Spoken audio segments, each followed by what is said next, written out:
done for, dude. And it's gonna spread.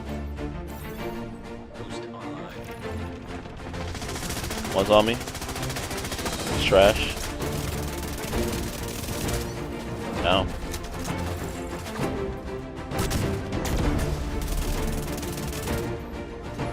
Good flank, 𝐁𝐞𝐜𝐤, be careful.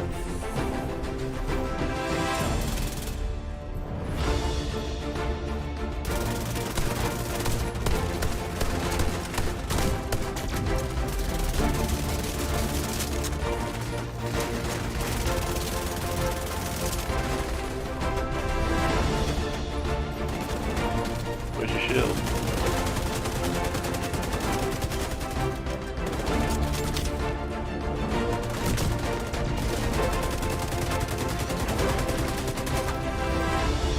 Fatal touch.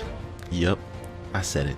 Not to toot my own horn or anything, but this is the ultimate support build from one end of the spectrum to the other. The perfect mechanism for dismantling White Tuscan legendary content whilst in PvP, causing you so much confusion and frustration that sometimes it gets too overwhelming. Your hazard protection will not save you here.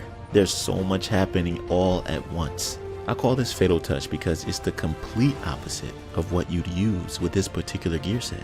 My personal style of Hunter's Fury that deals damage from areas you never expect. And guess what? I'm going to show you exactly how to put this together, and we're starting right now.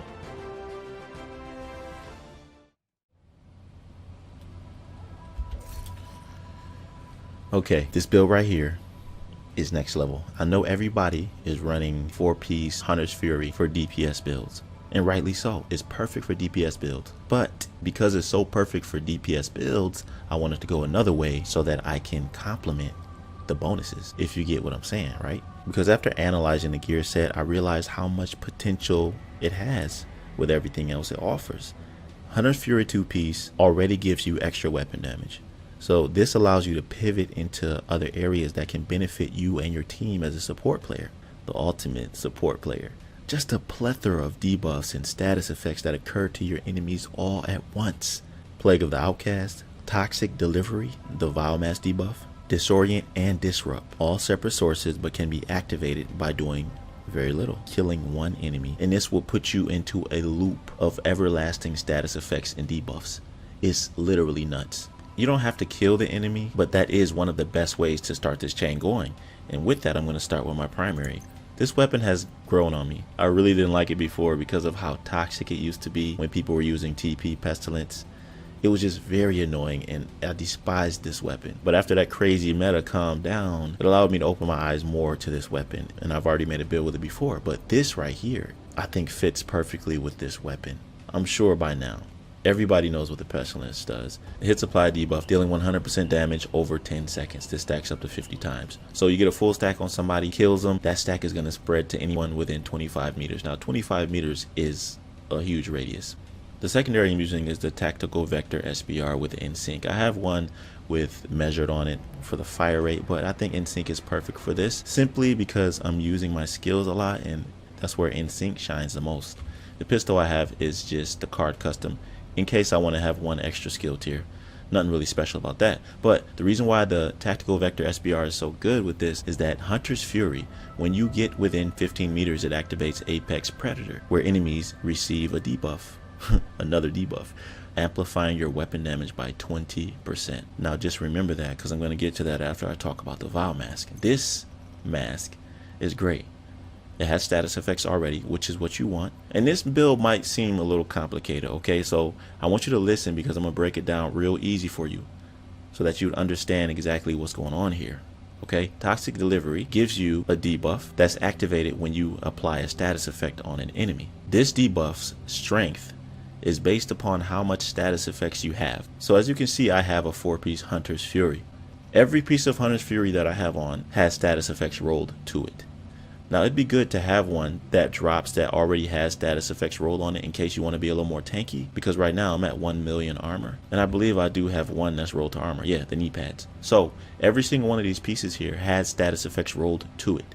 This is to increase the debuff that you get from the Vile Mask, Toxic Delivery. So let's get back to this, right? And you can do this with the Pestilence or the vector. And I like doing it with the pestilence because it also gives the pestilence 20% amplified damage within 15 meters. So once you kill that debuffed enemy, other enemies within 5 meters of him get disoriented. Once they get disoriented, this amplifies your weapon damage even more. So you could potentially get another 25% weapon damage on top of the 20 you get from just being within 15 meters. And that's not all. Once you disorient those enemies, okay?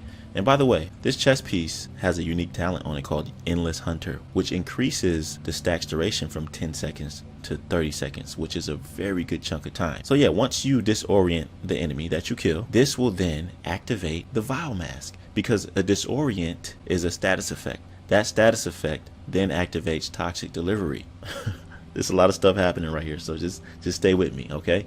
And trust me, this thing is so annoying. In PvE, you can do upwards of billions of damage to legendary enemies. You're always going to be activating Toxic Delivery. You're always going to have that Plague of the Outcast go on. It's going to just keep going, and you want to follow the Plague of the Outcast debuff from enemy to enemy, so you can keep those status effects and debuffs on whatever enemy the Plague of the Outcast goes to. So when you disorient the enemy, you look at this backpack, Golan Gear. It already has status effects for the first piece, which is adding on to the damage of Toxic Delivery.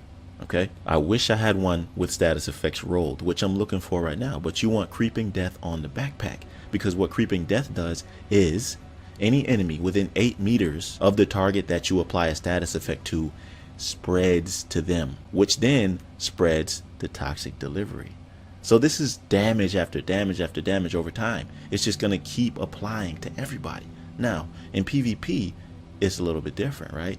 You don't want to use this backpack in PvP, because in PvE, you just want to spread all of this toxicity everywhere. You want to do that in PvP as well, but this backpack, which I've been so excited about, I made a separate video just for it. I just made a build with this called Relentless. I mean, this backpack is great. I love it. It's like Wicked on steroids. So in PvP, you want to use this backpack because you're able to use it without the 4-piece. This amplifies your damage dealt to status affected enemies by 30%. So in PvP, this is the best way to go. So do you see how crazy this all works? And that's not all. Everything I just spoke to you about is regarding gunplay, using your weapons, spreading the debuffs and status effects based on that. Now, if we talk about the skills, that's something entirely different. I'm using the Jammer Pulse and the EMP Sticky Bomb. The EMP Sticky Bomb is great in PvP and in PvE, right? Especially against those robot dogs and against those med stations. Like, have you ever disrupted an enemy with the EMP Jammer Pulse and in like 2 or 3 seconds the dog gets right back up? Well, that's because the Jammer Pulse doesn't really last as long as the EMP Sticky Bomb. In my 5 Advanced Combat Tactics video I did a while ago, I made a special segment for this EMP Sticky Bomb where when you shoot it at the dogs without detonating it, it's going to put them in a down state for 17 seconds. As long as you don't detonate it. So this gives you and your squad plenty of time to take out that robot dog. In PvP, this is great for staggering enemies, taking their shields down. All around, this skill is what you want, especially for this. And aside from all of that, it applies a disrupt status effect on the affected target, which will then trigger Toxic Delivery once again. So this is just like a recycling of all of this damage over and over and over again. And the great thing about it is that you don't have to be in the front lines. You could just be in the back, because the Jammer Pulse and the EMP Sticky Bomb, they're skills that are made for robotics skills and disruption. They're not made to damage the enemy or damage the enemy's armor or health. With this build, you're going to be able to do all of that, damage enemies with a skill that's not even made to damage enemies. Once you hit them with the Jammer Pulse, you're going to disrupt them, destroy their skills, and apply damage to them all at the same time. And because I have skill haste mods all on my gear, the cooldowns are great. And back to what I was saying about the duration, with all of my status effects rolled all over my gear, this is 5.7 seconds EMP effect duration. Not that long at all, right? I know I didn't show you the pieces, so I'm going to show you right now. As I said, status effects rolled everywhere. If you want more armor, you find a Hunter's Fury piece that has status effects rolled already on it, then you could roll the core attribute, which I did right here. And that's pretty much it, man. When I found out about this build and looked at how Hunter's Fury works, it's the ultimate support build. It has everything that you need. It has the damage, because if you look at this, this is really pretty much a DPS hybrid. I have 3 weapon cores, 2 armor cores, and essentially 2 skill tier. Try this build out. You'll love it. It's really fun. It changes up the play style. It allows you to play something other than the normal DPS crit build that everybody's running, and it helps your team out most of all. This is certified for legendary, by the way. You can use this in the highest levels of content. And that's it, man. That's pretty much it. So if you enjoyed this build, if it helped you out in any way, I'd appreciate if you smash that like button and subscribe to my channel if you're new. Until I see you in my next video, be right out.